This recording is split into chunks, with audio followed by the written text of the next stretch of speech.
ये द्रुक का बड़ा चश्मा जिसको खड़वा कहते हैं, ये आपको दिखा रहे हैं। ये मछलियाँ देखें, वो बैठी हुई है, सारा मछलियाँ।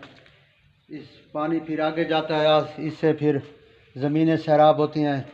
ये देखें, ये जगह जिस तरह मस्जिद में होती है ना वज़ू करने की, बनी हुई है, जहाँ चश्मे पे वज़ू करें, गुस्ल करें।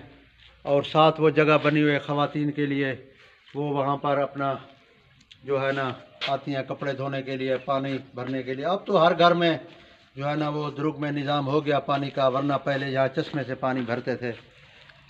ये देखें कुदरती चश्मा, और तकरीबन 6 इंच के करीब जो आगे ना पानी जा रहा है। जिस तरह एक 6 इंच का ट्यूबवेल होता है ना, पानी निकलता है, उसमें वो स्पीड नहीं है, इसमें ज़्यादा है। आगे आपको दिखाएंगे।